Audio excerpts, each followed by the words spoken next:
I don't know, I still have a lot to do, you know. I never watched. Bienvenue sur Icônes et Silences.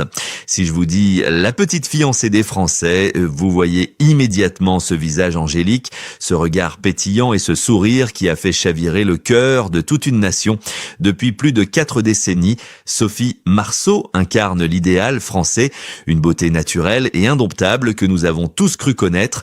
Nous l'avons vue grandir à l'écran, nous avons ri avec elle, nous avons pleuré avec elle pour le public. Elle est une icône intouchable, une statue de marbre que rien ne peut ébranler. Pourtant, derrière cette image de papier glacé, derrière les tapis rouges du Festival de Cannes et les succès au box-office, se cache une toute autre réalité, une réalité faite de cicatrices invisibles et d'un silence assourdissant qui a duré bien trop longtemps. Aujourd'hui, à 59 ans, Sophie Marceau ne joue plus la comédie, loin des projecteurs aveuglants. Elle a décidé de briser l'armure et de faire face à son passé avec une lucidité foudroyante. Elle a ouvert son carnet de souvenirs, non pas pour nous raconter des anecdotes charmantes de tournage, mais pour pointer du doigt ceux qui ont tenté de briser son âme. Il y a 3 noms, 3 ombres qui planent sur son destin.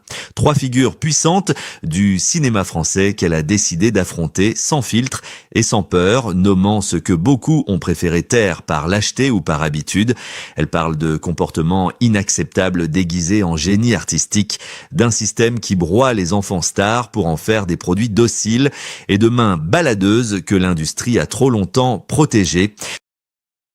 Comment la star la plus aimée de France a-t-elle pu se sentir si seule et si abandonnée au sommet de sa gloire, qui a vraiment volé son innocence alors que le monde entier l'applaudissait? Ce n'est pas simplement l'histoire d'une actrice célèbre, c'est le récit d'une femme qui a dû se battre contre des géants pour protéger son intégrité. Mais avant de comprendre sa colère d'aujourd'hui et de découvrir l'identité de ces 3 fantômes qu'elle ne pardonnera jamais, il faut revenir au point de départ. Il faut comprendre comment une adolescente de 16 ans a été poussée à commettre l'impensable, s'endetter d'1 million de francs, une fortune colossale pour l'époque, simplement pour racheter sa propre liberté. C'est l'histoire d'une survivante qui a refusé d'être une victime. Préparez-vous, car après avoir entendu sa vérité, vous ne regarderez plus jamais la boum de la même façon. Pour comprendre la première blessure, il faut remonter le temps jusqu'au début des années 80. La France entière fredonne Reality, la chanson phare de La Boum, et Sophie Marceau n'est plus une simple collégienne, elle est devenue du jour au lendemain la propriété du public.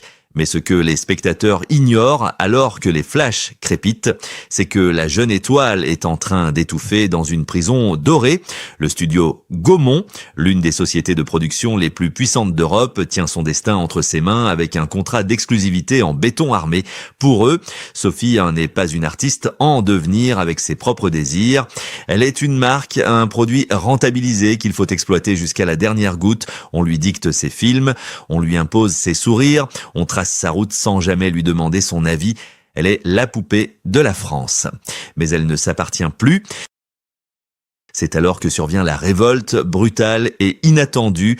À 16 ans, un âge où l'on devrait penser à ses premiers amours et à l'école, Sophie prend une décision qui va sidérer l'industrie entière. Elle refuse de tourner le film que le studio lui impose pour suivre son instinct et travailler avec le réalisateur polonais Andrzej Żuławski sur L'amour braque. La réponse de la machine Gaumont est impitoyable. Il l'attaque en justice, persuadé que la petite Vic va rentrer dans le rang, effrayé par la puissance de ses maîtres, mais ils ont sous-estimé la rage de vivre de celle qu'ils pensaient posséder.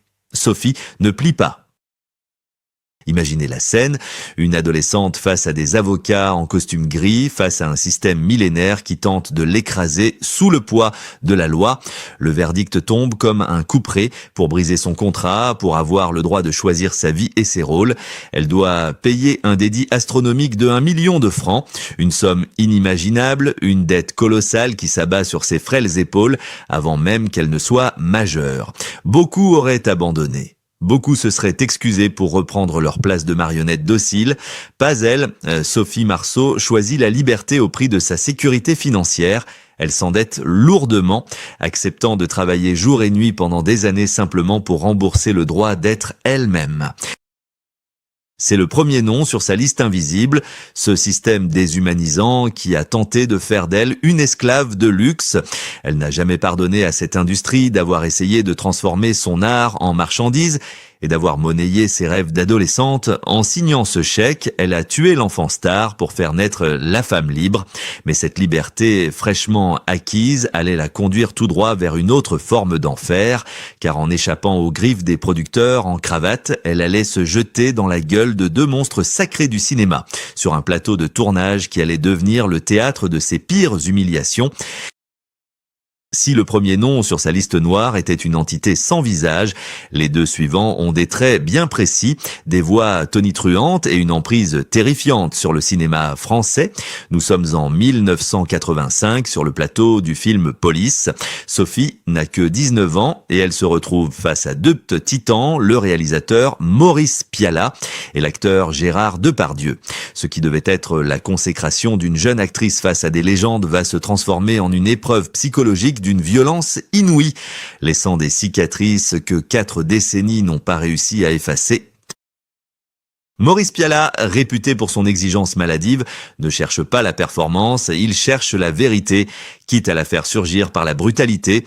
Pour lui, une actrice qui ne souffre pas, ne joue pas, il installe sur le plateau un climat de terreur, une tension permanente où Sophie devient la cible privilégiée.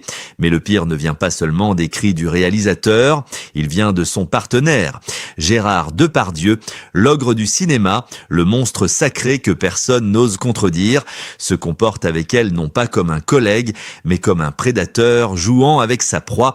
Sophie a raconté avec une précision glaçante comment il s'amusait à l'humilier délibérément avant les scènes d'intimité.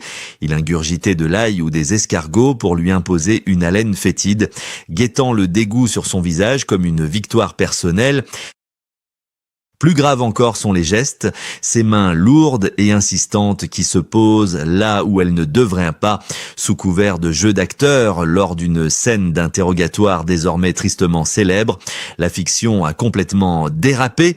Pialat exige de la violence, de la vraie. Il pousse Depardieu à frapper Sophie encore et encore. Ce ne sont plus des gestes de cinéma, ce sont de vrais gifles qui claquent, faisant enfler son visage et brisant ses nerfs. Sophie, isolée au milieu d'une équipe technique majoritairement masculine qui rit des blagues grossières de la star, se sent traquée. Elle pleure, non pas parce que le scénario le demande, mais parce qu'elle est à bout de force, brutalisée par deux hommes qui utilisent leur pouvoir pour l'écraser. Quand elle ose enfin se plaindre, quand elle dénonce cette vulgarité et cette cruauté gratuite, le couperet tombe une seconde fois. Au lieu de la soutenir, le milieu du cinéma se retourne contre elle. On la traite de petite peste, de gamine capricieuse qui ne respecte pas les génies. Elle est seule contre tous. C'est cette injustice flagrante, cette complicité silencieuse de tout un système face à ses bourreaux qu'elle ne pardonnera jamais. Elle avait raison 30 ans trop tôt. Et il a fallu attendre aujourd'hui pour que le monde entende enfin ce qu'elle criait dans le désert. Mais alors que son cœur était en miettes, un autre homme est entré dans sa vie, promettant de la sauver tout en l'enchaînant d'une manière différente. Pour échapper au loup qui rôdait sur les plateaux parisiens, Sophie a cherché refuge dans les bras d'un lion solitaire. C'est ici que l'histoire prend une tournure plus intime, plus troublante. Elle tombe éperdument amoureuse d'Andrzej Żuławski, un réalisateur polonais torturé, intellectuel et exigeant, de 26 ans, son aîné. Pour le monde extérieur, cette union est un scandale. On ne comprend pas ce que la petite fiancée des Français fait avec ce poète sombre qui pourrait être son père. Mais pour Sophie, c'est une bouffée d'oxygène, ou du moins, c'est ce qu'elle croit au début.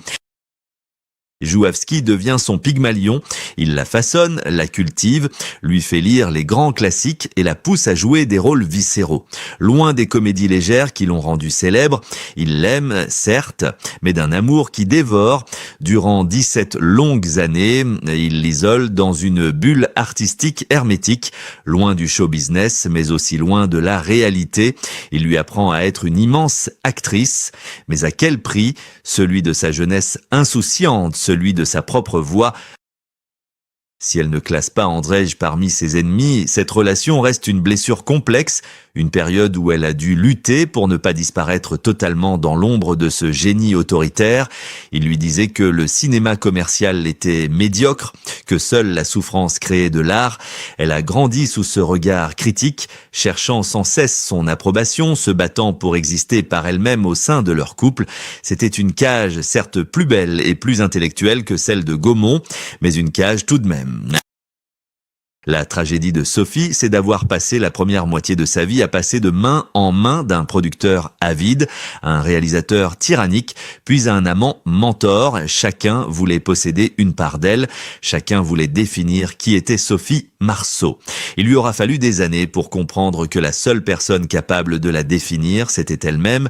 Et le jour où elle a enfin brisé ses dernières chaînes, le jour où elle a quitté Żuławski pour reprendre son destin en main.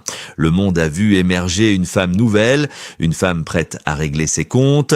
Le silence a duré des décennies, mais comme un volcan qui gronde sourdement, l'explosion était inévitable, et quand elle a eu lieu, elle a fait trembler le cinéma français tout entier. Le temps est un juge impitoyable, mais il finit toujours par rendre justice à ceux qui ont eu le courage de dire la vérité quand tout le monde mentait. Aujourd'hui, à 59 ans, Sophie Marceau ne crie pas. Elle n'a plus besoin de crier. Avec une sérénité désarmante, elle a brisé le sceau du silence pour revisiter ses noms maudits et poser des mots définitifs sur ses blessures. Ce n'est pas une vengeance, c'est une réhabilitation. Récemment, alors que le monde du cinéma est secoué par les révélations et que les idoles d'hier tombent de leur piédestal, la parole de Sophie résonne comme une prophétie.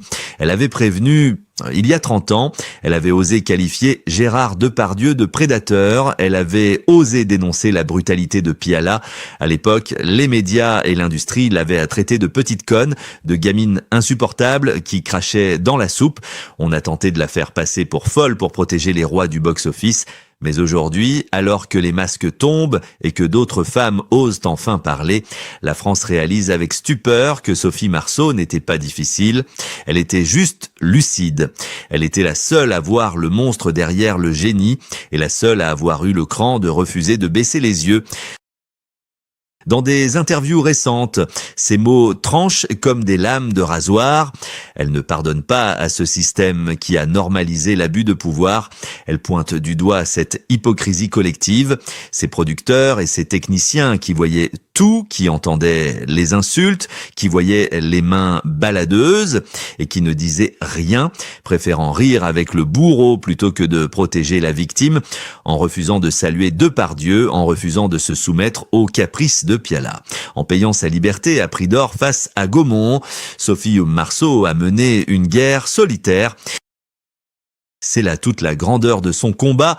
Elle n'a pas attendu le mouvement #MeToo pour être une féministe. Elle l'a vécu dans sa chair avant même que le mot ne soit à la mode. Elle a sacrifié sa réputation de fille sympa pour garder son honneur. Aujourd'hui, elle regarde ces trois fantômes du passé, l'industrie exploiteuse, le réalisateur tortionnaire et l'acteur intouchable, et elle leur adresse un message clair: vous m'avez peut-être blessé, mais vous ne m'avez jamais brisé.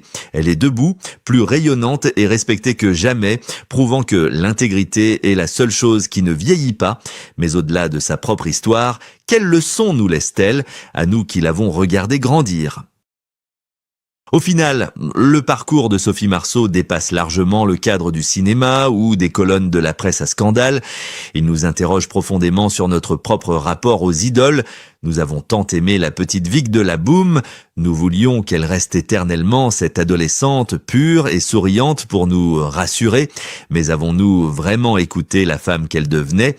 Sommes-nous complices par notre silence ou notre adoration aveugle d'un système qui broie les individus pour fabriquer du rêve ? Sophie Marceau est la preuve vivante qu'on peut traverser les tempêtes sans perdre son âme. Elle incarne cette résistance farouche face à une machine qui voulait la dévorer toute crue, là où tant d'autres enfants stars ont fini brisés, oubliés ou détruits par les excès. Elle a su tracer une ligne rouge infranchissable, celle du respect de soi, Elle a payé le prix fort pour cette indépendance, elle a connu la solitude des plateaux hostiles, les dettes écrasantes d'1 million de francs et le mépris des puissants. Mais regardez-la aujourd'hui, elle n'est pas amère, elle est libre.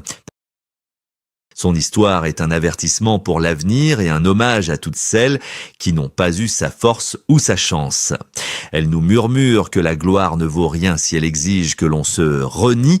Elle nous enseigne que dire non est parfois l'acte d'amour le plus grand que l'on puisse se faire à soi-même. Sophie Marceau n'est plus la fiancée de personne. Elle s'appartient totalement et irrévocablement.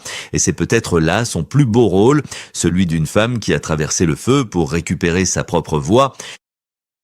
Alors, la prochaine fois que vous verrez son visage illuminer l'écran, ne voyez pas seulement la star glamour, voyez la survivante, voyez celle qui a osé dire la vérité quand le monde préférait le mensonge confortable, car au crépuscule d'une carrière légendaire, ce qui reste, ce n'est pas le box-office, c'est la dignité. Et ça, c'est une chose que personne, absolument personne, n'a jamais réussi à lui prendre, ni Gérard, ni Maurice, ni Gaumont. Merci de nous avoir écoutés sur Icône et Silence. N'oubliez pas de vous abonner pour découvrir d'autres vérités cachées derrière les légendes. Derrière chaque image, il y a une histoire qui attend d'être entendue. À bientôt.